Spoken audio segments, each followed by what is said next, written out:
Hi guys, Monday 6th of January. As you know, I'm not here, so I've got hopefully a short video today about the fundamental forces.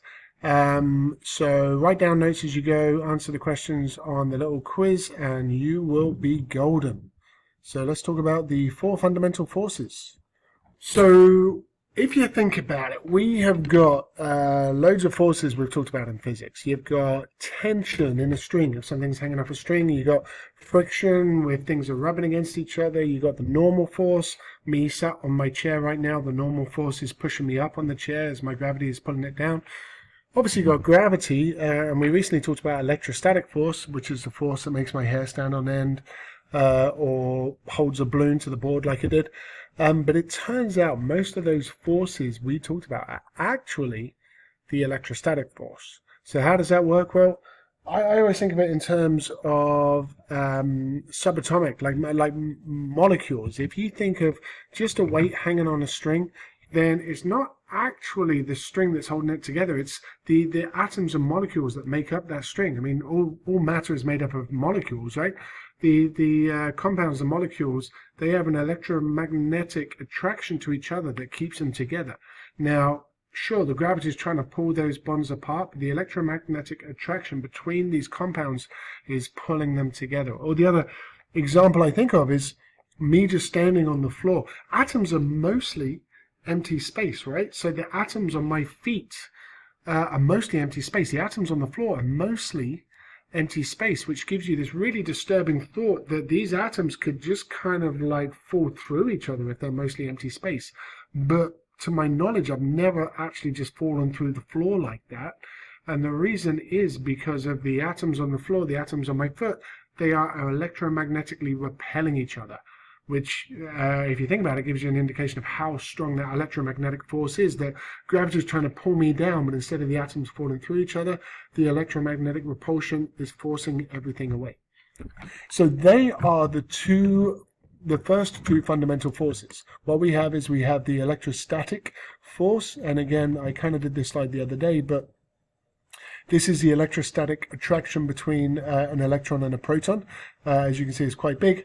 Well, it's small, but 8.19 times 10 to the power of -8, the electrostatic attraction between them. And then you have the gravitational attraction of them. This is 3.61 times 10 to the -47, right?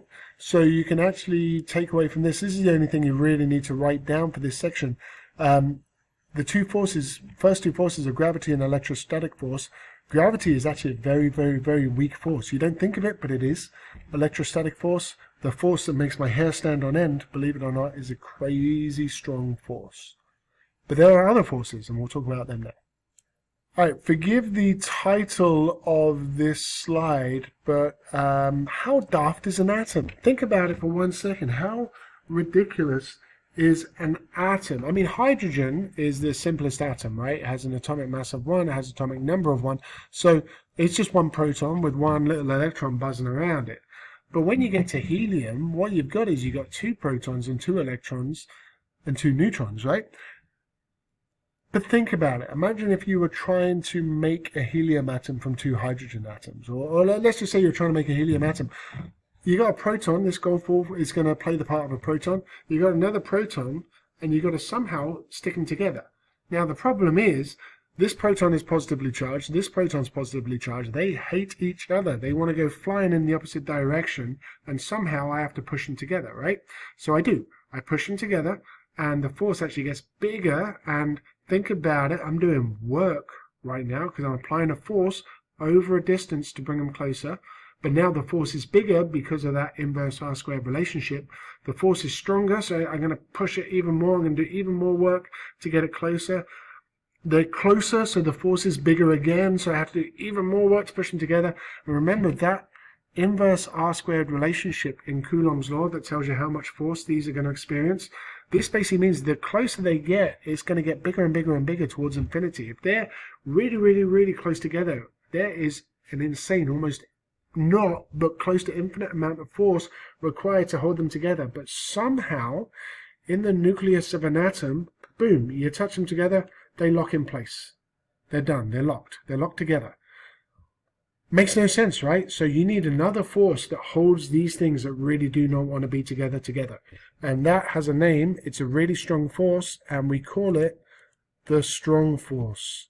I'm not making this up. It's what it's called. The strong force holds protons together. It has to be strong because it has to be able to overcome that force of electromagnetic repulsion. It has to be stronger than electromagnetism, right? It acts through neutrons. This picture, I love it because it's showing how these neutrons are just holding all these protons together.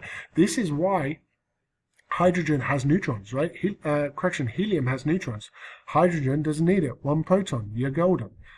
Helium, you got two protons together. They don't want to be there. So you need these neutrons that carry this strong force to bind them together. It actually makes sense as well why the bigger atoms, iron and above, I forget what number iron is, I need to look that up. Iron and above has more than one neutron per proton. Actually, like the real big atoms, like uranium, has a number of 91, and the isotope everyone knows is 235. So it has about 3 or 4 neutrons per proton because you need it to stick all this stuff together.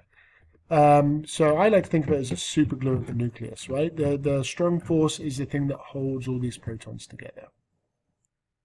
Okay, so there is another force that occurs inside atoms, but it's a much weaker force than the strong force. So the geniuses behind particle physics gave it the very imaginative name of weak force.